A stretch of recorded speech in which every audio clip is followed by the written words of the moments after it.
तो पिछले एपिसोड में हमने देखा आर्मिन, मिकासा और कोनी उस एबनॉर्मल टाइटन का इस्तेमाल करके एचक्यू तक पहुंच जाते हैं, जिसके बाद आर्मिन एक काफी अच्छा प्लान बनाता है और उसके कामयाब होने पर सभी खुश होकर अपने गैस टैंक्स भर लेते हैं और एचक्यू से निकल जाते हैं। लेकिन मिकासा की नजर उस एबनॉर्मल टाइटन पर जाती है, जिसके बाद हमें पता चलता है कि वो और कोई नहीं बल्कि एरन है। अब आगे तो सबसे पहले हमें कुछ घंटों पहले का सीन दिखाया जाता है, जिसमें सर्वे कॉप्स दीवार के बाहर जा रहे होते हैं और भीड़ में से कुछ लोग चिल्ला के कहते हैं, कमांडर एरविन, उन टाइटन्स की ऐसी की तैसी कर देना। साथ ही साथ वो कैप्टन लीवाई की भी तारीफ करने लगते हैं, जो सुनकर लीवाई धीरे से कहता है, अब बस भी करो। तो हांजे कहती है, मुझे नहीं लगता कि वो तुम्हारी इतनी तारीफ करते अगर वो तुम्हें पर्सनली जानते होते। फिर गेट खुलने लगता है और हांजे कुछ ज्यादा ही एक्साइटेड हो जाती है। वो कहती है, हम फिर उन टाइटन्स के पास जाने वाले हैं, न जाने इस बार हमें कैसे टाइटन्स देखने को मिलेंगे। काश कोई अच्छा सा एबनॉर्मल टाइटन मिल जाए। और ये सुनकर लीवाई कहता है, सबसे बड़ा एबनॉर्मल तो हमारे ही बीच है। तो हांजी पूछती है, कहां पर? तो लीवाई उसका सिर अपनी तरफ करके कहता है, मेरा मतलब तुमसे था। फिर वो बाहर जाने लगते हैं। सर्वे कॉप्स का मेन काम दीवारों के बाहर जाके टाइटन्स के बारे में और भी ज्यादा पता लगाने का होता है। इसी बीच वो रास्ते में आने वाले सभी टाइटन्स को मार देते हैं। वैसे पहले के मुकाबले इनका सर्वाइवल रेट काफी अच्छा हो चुका है, लेकिन हर सर्वे के दौरान करीब 30% सैनिक शहीद हो जाते हैं। फिर हमें एक दूसरा सीन दिखाया जाता है, जिसमें हम एक सैनिक को देखते हैं जो कि एक टाइटन के मुंह में होता है और वो उससे कहता है, एक दिन तुम सभी टाइटन्स बस एक बुरा सपना बन के रह जाओगे, इंसानियत तुम्हारा वजूद मिटा देगी, मेरी बात याद रखना। और ऐसा कहकर वो उस टाइटन के मुंह में अपना ब्लेड घुसा देता है, जिसकी वजह से वो टाइटन उससे अपने दांतों से दबा देता है और वो सैनिक दर्द के मारे चीखने लगता है और कहता है, तुम सबकी मौत कैप्टन लीवाई के हाथों लिखी है। और तभी अचानक से लीवाई आकर उस टाइटन को मार देता है और देखता है 2 टाइटन लेफ्ट में है और एक राइट में। तभी वहां पेट्रा आ जाती है और वो लीवाई से कहती है, कैप्टन, रिइंफोर्समेंट यूनिट आ चुकी है। जिसके बाद लीवाई कहता है, ठीक है, तुम उस जख्मी सैनिक को संभालो। साथ ही साथ वो उन 2 दूसरे सैनिकों से कहता है, तुम दोनों उस राइट वाले को देखो, मैं उन लेफ्ट वालों को देखता हूँ। और ऐसा कहकर वो चला जाता है। फिर हम हांजे को देखते हैं और वो काफी मजे से जा रही होती है। फिर वो एक टाइटन के सामने रुककर कहती है, चिंता मत करो, मैं तुम्हें बिना दर्द पहुंचाए चैन की मौत दूंगी। जिसके बाद वो टाइटन उसे पकड़ने की कोशिश करता है, पर हांजे वहां से हट जाती है और उस टाइटन का काम तमाम कर देती है। उसके इतने मजे से टाइटन को मारते देख तो वो सैनिक भी चौंक जाता है। फिर हम लीवाई को देखते हैं और वो काफी बढ़िया तरीके से उनमें से एक टाइटन को मार देता है। फिर वो काफी तेजी से अपने 2 ब्लेड उस दूसरे टाइटन के आंखों में मार देता है, जिससे उस टाइटन को कुछ भी दिखाई नहीं देता और वो दर्द के मारे हिलने लगता है। पर लीवाई उसके ऊपर चढ़ के अपने गियर से 2 नए ब्लेड निकाल लेता है और फिर वो उस टाइटन को भी मार देता है, लेकिन अपने हाथों पे लगा खून देखकर कहता है, ये कितना घिनौना है। फिर वो पेट्रा और उस जख्मी सैनिक के पास जाता है तो पेट्रा कहती है, कैप्टन, मैं इसका खून नहीं रोक पा रही। पर ये सुनकर हमें लीवाई के चेहरे पर कोई भी एक्सप्रेशन दिखाई नहीं देते। जिसके बाद वो सैनिक लीवाई का नाम पुकारता है और लीवाई उसके करीब जाके कहता है, कहो, मैं सुन रहा हूँ। तो वो सैनिक अपना हाथ आगे करते हुए कहता है, क्या मैं इंसानियत के काम आया या फिर बिना कुछ बदलाव लाए ही मैं मर जाऊंगा? तो लीवाई उसका हाथ पकड़ के कहता है, तुमने काफी अच्छा काम किया है और आगे भी करते रहोगे, तुम्हारी ताकत हमेशा मुझ में जिंदा रहेगी। मैं कसम खाता हूँ, एक दिन मैं इन सभी टाइटन्स का नामो निशान मिटा दूंगा। लेकिन तभी पेट्रा कहती है, सॉरी कैप्टन, वो अब इस दुनिया में नहीं रहा। तो लीवाई पूछता है, क्या उसने सुना मैंने क्या कहा? तो पेट्रा कहती है, उसके चेहरे की शांति देखकर लगता है उसने सब सुना है। तभी एरविन वहां आ जाता है और लीवाई से कहता है, हम वापस जा रहे हैं। जो सुनकर लीवाई कहता है, क्या कहा? तुम भी जानते हो हम अभी भी और आगे जा सकते हैं, क्या मेरे सैनिक बेमतलब में मरे?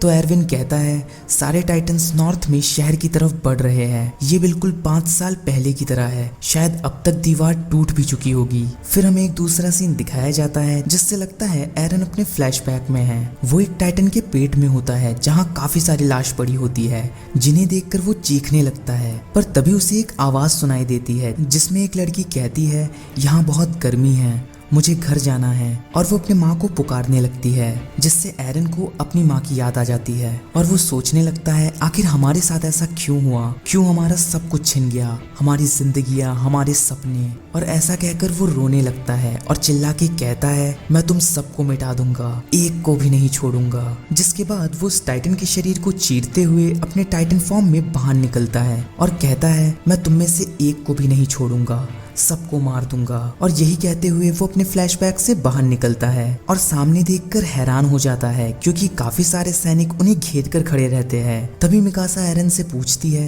क्या तुम ठीक हो? फिर आर्मिन कहता है, एरन मेरी तरफ देखो, क्या तुम मुझे सुन पा रहे हो? तभी एक सैनिक कहता है, सुना तुम सबने? उसने कहा वो हम सबको मार देगा। और ये सुनकर एरन सोचता है आखिर यहाँ चल क्या रहा है, वो लोग हमें ऐसे घेर के क्यों खड़े हैं और उनके ब्लेड हमारी तरफ क्यों हैं? आखिर उनके ऐसे चेहरों का क्या मतलब है? क्या वो मुझसे डर रहे हैं? फिर हमें एक दूसरा सीन दिखाया जाता है जिसमें दीवार के अंदर कोनी बता रहा होता है कि आखिर वो सब कैसे बचे। जो सुनकर हिस्टोरिया कहती है, सुनने में काफी भयानक लग रहा है, मुझे माफ करना, मैं भी तुम्हारी कोई मदद नहीं कर पाई। जिसके बाद यमिर कहती है, हम भी बड़ी मुश्किल से बचे हैं। फिर हिस्टोरिया कोनी से कहती है, इसका मतलब जो लोग यहाँ नहीं है वो सब मर गए? तो कोनी हाँ कहता है। जो सुनकर यमिर कहती है, इसका मतलब मिकासा भी? लेकिन कोनी उसकी बात काटते हुए कहता है, नहीं वो ठीक है, वो जीन और बाकियों के साथ आ गई थी। फिर यमिर जीन से कहती है, जीन मिकासा कहाँ पर है? क्या उसे चोट लगी है? पर जीन कुछ भी नहीं कहता और पानी पीने लगता है। जिसके बाद हमें एक दूसरा सीन दिखाया जाता है जिसमें एक सैनिक हैनस से कहता है, सर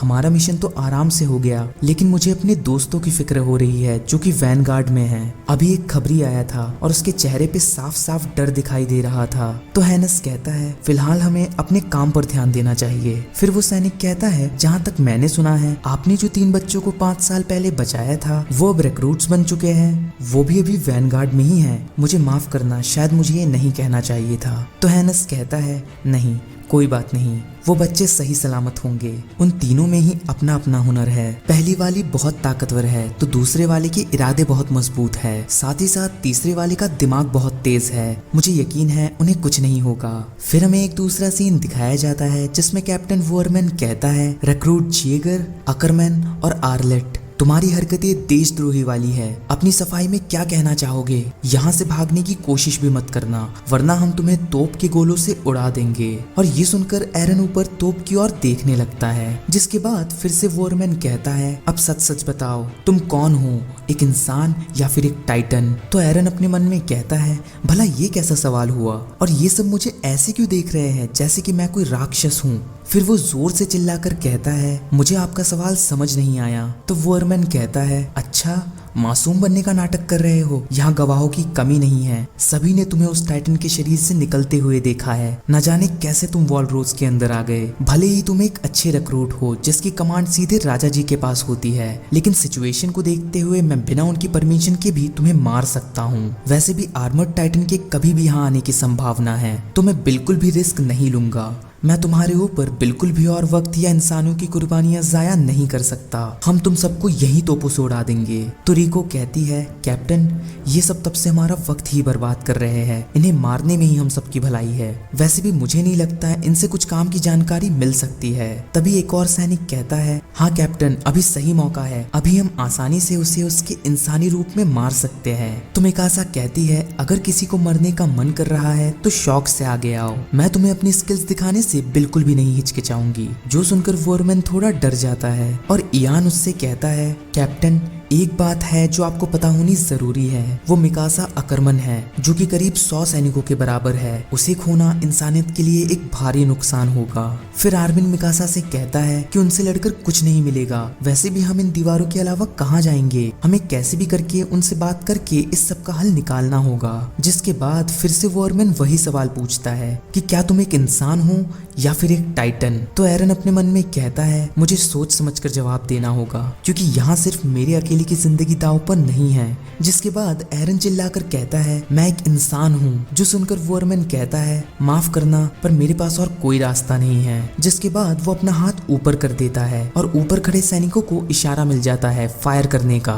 जो देखकर मिकासा तुरंत एरन को लेकर भागने की कोशिश करती है, लेकिन तभी एरन को अपने गले में मौजूद चाबी दिखाई देती है, जिससे वो एक छोटे से फ्लैशबैक में चले जाता है जिसमें उसके पापा कहते हैं, ये चाबी हमेशा अपने पास रखना, इसे कभी मत खोना। ना, इसे देखकर ही तुम्हें याद आएगा कि तुम्हें कैसे भी करके बेसमेंट में जाना है। फिर वो एक इंजेक्शन हाथ में लेकर कहते हैं अभी तुम्हें कुछ भी समझाना बेकार है, क्योंकि इस इंजेक्शन से तुम्हारी याददाश्त धुंधली हो जाएगी। मैं तुम्हें ये काबिलियत दे रहा हूँ जो तुम्हारे बहुत काम आएगी। तुम्हें कैसे भी वॉल मारिया वापस हासिल करके बेसमेंट में जाना होगा, वही तुम्हें सभी सवालों के जवाब मिलेंगे। और इसी के साथ एरन उस फ्लैशबैक से बाहर निकलता है। फिर वो मिकासा को लेकर आर्मिन की ओर बढ़ने लगता है, लेकिन तभी वो सैनिक कैनन फायर कर देते हैं और एरन अपने हाथ को जोर से काटता है, जिससे वहां पर एक बिजली सी कड़कती है और कैनन की वजह से एक जोर का ब्लास्ट होता है और हर तरफ धुआं ही धुआं हो जाता है। फिर हम मिकासा और आर्मिन को देखते हैं जो कि काफी शॉक में होते हैं, लेकिन सिर्फ वही नहीं बल्कि वहां मौजूद सभी सैनिकों की जान हलक तक आ जाती है,